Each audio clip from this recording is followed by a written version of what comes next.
छिन्दन्ति शस्त्राणि नैनं दहति पावका न चैनं क्लेहयन्त्यापो न शोषयति मारुतः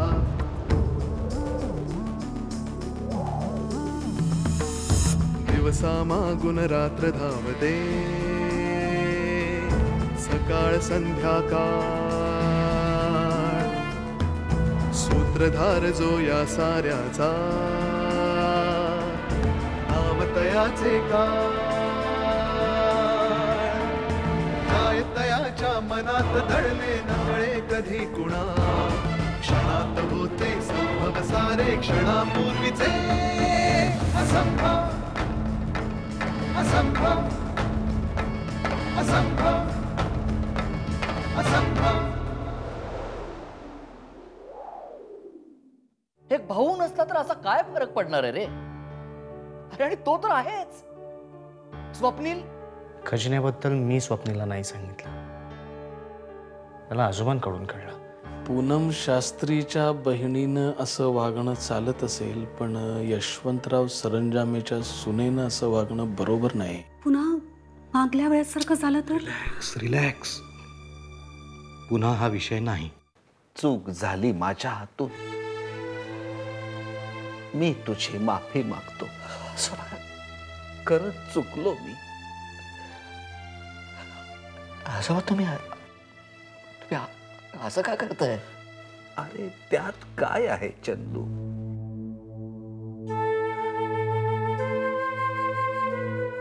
सोन्या, खरंच चूक झाली माझ्या हातून. मनापासून बोलतोय मी. प्रेम तितकंच केलं तुझ्यावर, पण ते तुझ्यापर्यंत पोचवायचं राहिलं. आणि ही खरंच खूप मोठी चूक नाही का?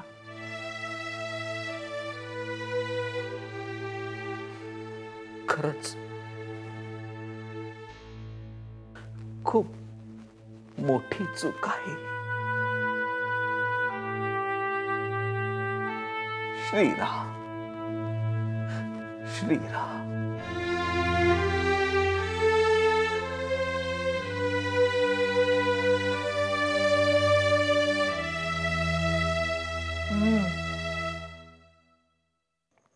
हा घे आता बोल. काय बोलत होतीस? कुसुमताई, अहो 4 दिवस होऊन गेले, अजूनही सुलेखाचा कुठेच पत्ता नाहीये. तुम्हाला नक्की काहीच सांगितलं नाही तिने? अगं अजिबात नाही. मला काही सांगितलं असतं तर मी तुला बोलले नसते का? त्या यशवंतरावांचा सतत फोन येतोय. आज सकाळी सुद्धा आला होता. कुठल्या तोंडाने उत्तर देऊ त्यांना मी? पूनम, सुलेखाला काही झालं तर नसेल? कुसुमताई, काय बोलताय तुम्ही? अगं नाही, मी आपलं माझ्या मनात आलं ते सांगितलं ग. काय? हे 4 दिवसापूर्वी त्या आधीची बायको आहे ना, तिची आई आली आहे इकडे मुंबईला. शुभ्राची आई? हो, मी तर अगदी सुरुवातीपासून सांगत होते, अगदी घसा खरवडून खरवडून सांगत होते. त्या दोघी जणी अगदी पक्क्या डॅम्बिस आहेत. त्यांना हे सगळे प्रकार असले येतात माहितीये. नाही तर मला तू सांग ना. हे बघ, 4 दिवसापूर्वी त्या आल्या आणि नेमकं त्याच वेळेला सुलेखा अगदी गायब झाली. कशी सांग ना. कुसुमताई, इथे मला सुलेखाचं टेन्शन आहे. तुम्हाला काय काय सुचतंय? मी काय तुला इकडे चांदोबाच्या गोष्टी नाही सांगते. पूनम, त्या दोघींनी मिळूनच काहीतरी सुलेखावरती केलेलं असणार. नाही तर मला तू सांग ना, ती म्हातारी आत्ताच कशाला कडमडली इकडे? कुसुमताई, तुम्ही इथे बसा, मी तुमच्यासाठी चहा घेऊन येते. नका ठेवू विश्वास, नका ठेवू माझ्यावरती विश्वास. मला काय करायचंय? देवा परमेश्वरा, माझ्या वाटची बुद्धी जराशी यांच्या डोक्यात घाल जराशी. अगं आलं घाल ग. छे,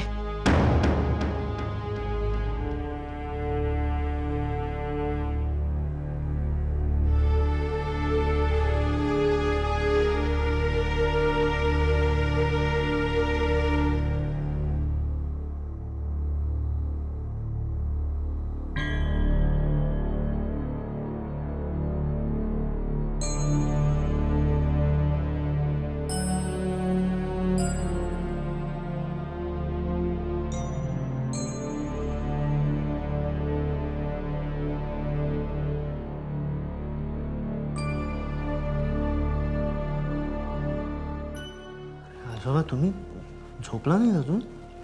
नाही, तुझं का श्रीराम श्रीराम. आजोबा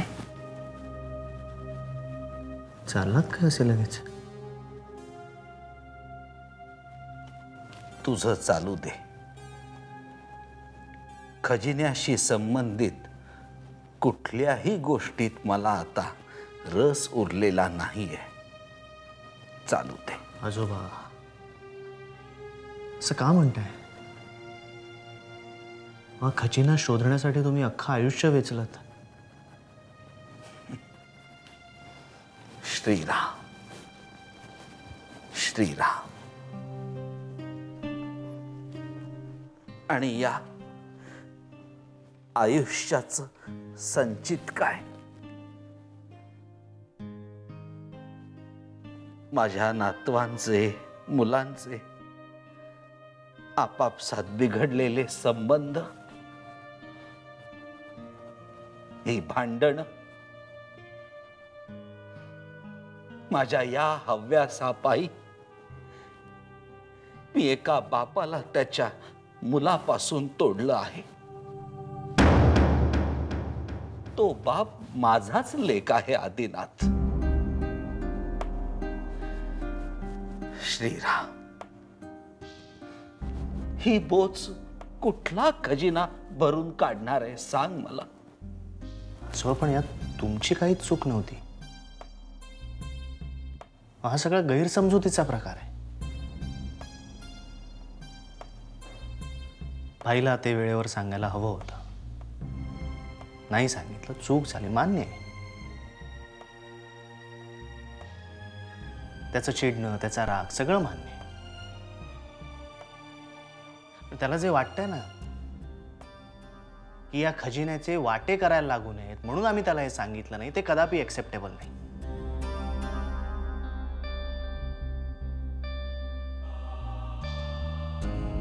मनात अशी शंका आली, याचंच दुःख मला आयुष्यभर राहील. आणि म्हणून आजोबा माझ्यासाठी आता हा खजिना मिळणं खूप गरजेचं आहे. कारण त्यातला त्याचाच काय, माझाही जर काही वाटा असेल ना तर तोही मी त्याला देऊन टाकेन. तेव्हा त्याला कळेल की माझ्या मनात तसं काही नव्हतं. चुकतोयस तू आदिनाथ. चंदू बोलताना बोलून गेलाही असेल, पण त्याच्या मनात जी खंत आहे ती तुला वाटते ती नाही. त्याला पैशाची गरज आहे. उद्या खरंच संपत्ती सापडली तर सगळ्यात जास्त गरज त्यालाच आहे. पण त्याही पेक्षा त्याला गरज आहे ती प्रेमाची, आपुलकीची. कुणीतरी त्याच्या पाठीवर योग्य वेळी थाप देण्याची, त्याची दखल घेण्याची, त्याला असा विश्वास वाटून देण्याची की तो या घराचा, कुटुंबाचा महत्वाचा आणि हवा असलेला भाग आहे.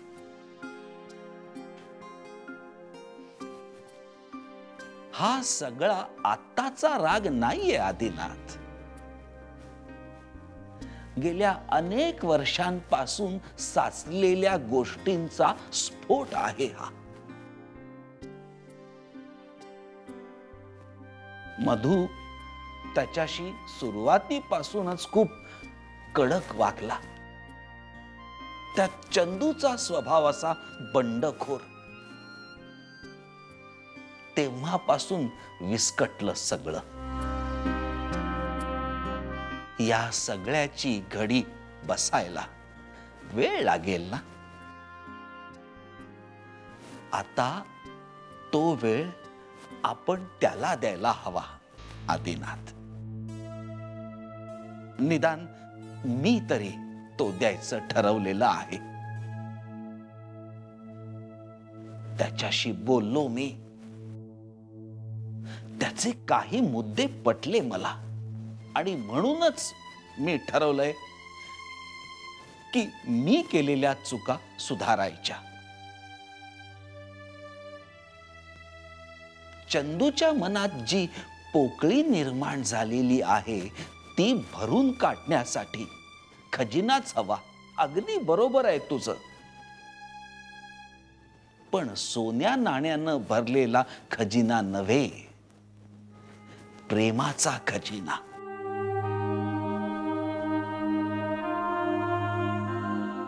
बरं का आदिनाथ, त्या खजिन्यात आणि आपल्या या खजिन्यात एक साम्य मात्र नक्की आहे.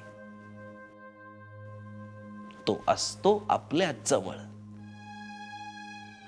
पण तो आपल्यालाच सापडेपर्यंत आयुष्य उलटून जातं.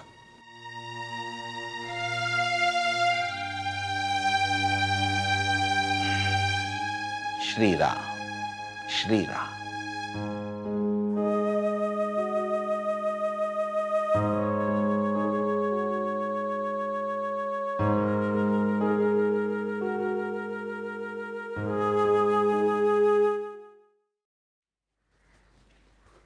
चला मालक, मी येतो. निघालास का रे? हो. जपून राहा. हो, तुम्ही तुमची काळजी घ्या. हो. औषधं वेळेवर घ्या. मी रोज एक फोन करेन. बर. मालक, हे काय हो? त्याला हात लावू नकोस, ते आदिनाथच्या कामाचं आहे. मालक, ही पेटी आदिनाथला त्या भुयारात सापडली होती तीच आहे ना? श्रीकृष्णाच्या मूर्तीसोबत? तू ठेवून दे बरं. नाही, मी काय म्हणतो मालक, मला ना असाच एक कागद आपल्या वाड्यात सापडला होता वरच्या खोलीत. मी तो फेकूनच देणार होतो, पण त्याच्यावर ना कसली तरी अशी कोपऱ्यात खूण होती, म्हणून मग म्हटलं काहीतरी असणार हे, म्हणून मी ना तू आता मला सत्यनारायणाची कथा सांगणार आहेस का? नाही, मी तो कागद असं जपून ठेवलेला आहे. आधीला लागला तर पुरे निघ आता तू. त्या आदिनाथला माझ्यामुळेच हा नाद लागलाय. मीच उचलून ठेवतो ते बाळ. चल चल तू निघ, नाही तर गर्दीत अडकशील. ती काय 5वीलाच पुजली आहे. तुम्ही सुद्धा तुमची काळजी घ्या. मी फोन करीनच. येतो मी.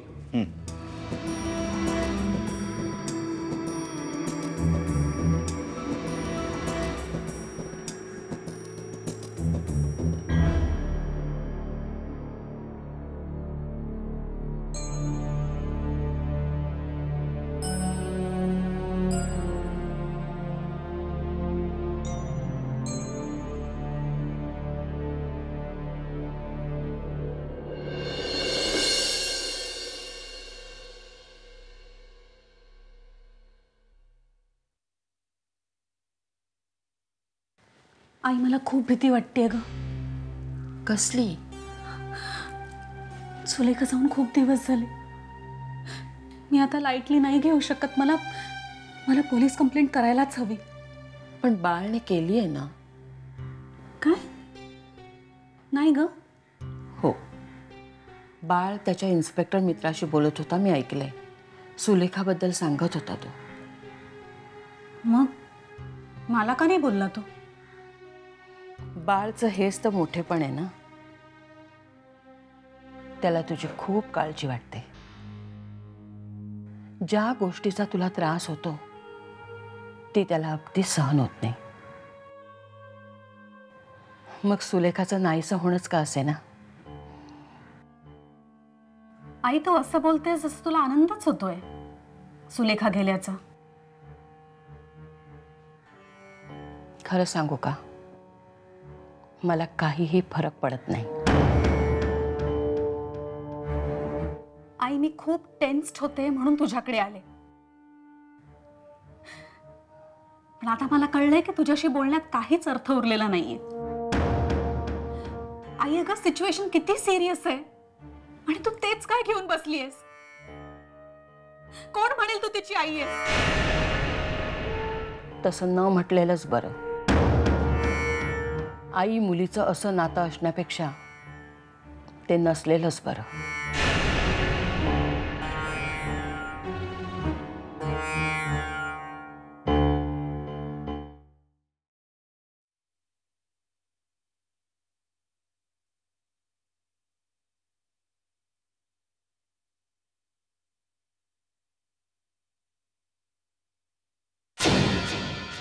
कुसुम, काय ग, मला बघून परत निघालीस ते? नाही काही नाही, उगाच माझ्यामुळे अडचण कशाला ना कोणाला. काही अडचण बिडचण होत नाही, बैस.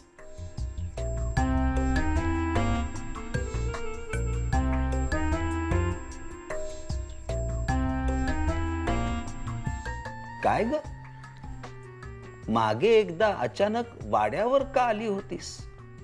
हो, बँकेत काम होतं आपल्या. मला फोन करून आली असतीस तर मी माझं जाणं रहित केलं असतं. बरं झालं बाई, माझ्यामुळे बेट टळला असता नाही तर तुमचा.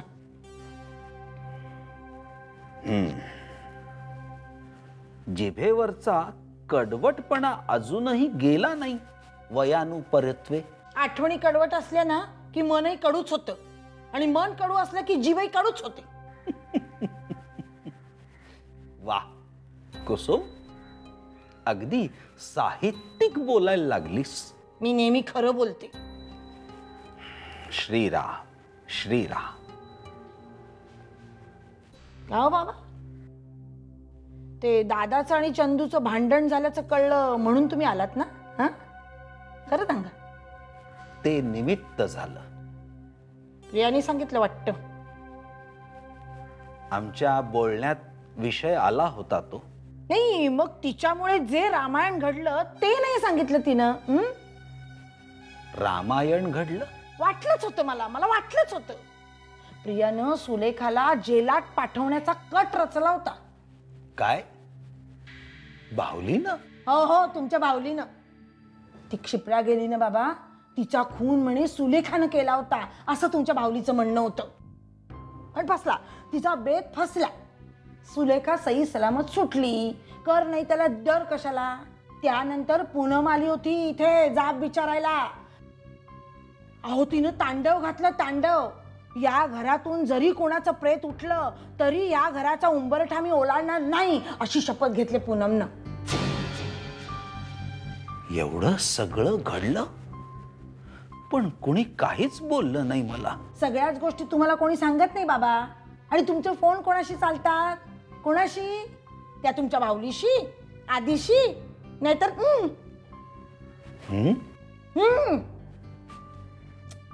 अहो, आधीची बायको. हा, शुभ्रा. ते थोडंच तुम्हाला सगळं खरं सांगणार आहेत. आणि मी सुद्धा तुम्हाला काही सांगायला आले नसते हा बाबा.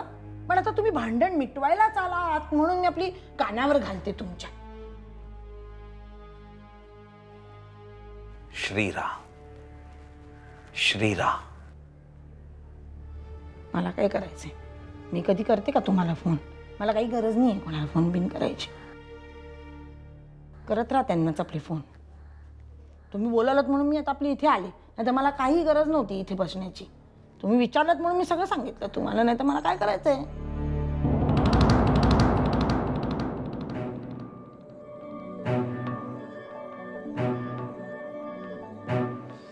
परमेश्वर, आता मला काळजी वाटायला लागली. गेले 8 दिवस सुनबाईचा पत्ता नाहीये. आपल्या सगळ्या माणसांना खबर कर, माहिती काढ. ते मी करतोच साहेब. पण माझा अंदाज बरोबर असेल तर विक्रांतला देखील ठाऊक असेल कदाचित. कारण तो तिच्या मागावर पहिल्यापासून होता.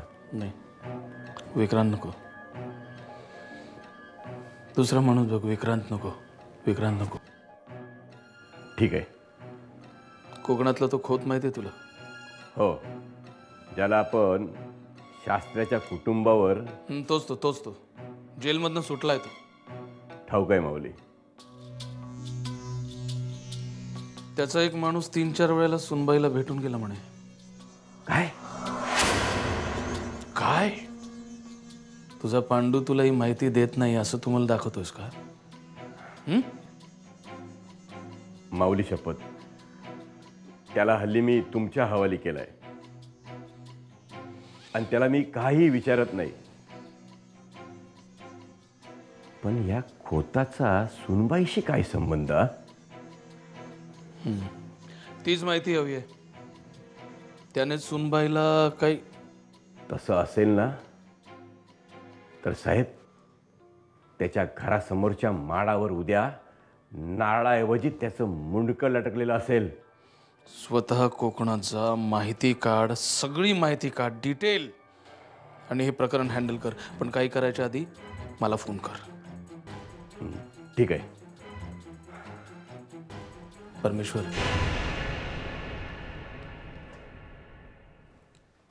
मागे तू म्हणाला होतास ते अगदी बरोबर होतं. काय? ज्या व्यक्तीच्या इतक्या सगळ्या गोष्टी संशयास्पद आहेत त्यांची एकदा तरी कुंडली मांडून पाहायलाच हवी.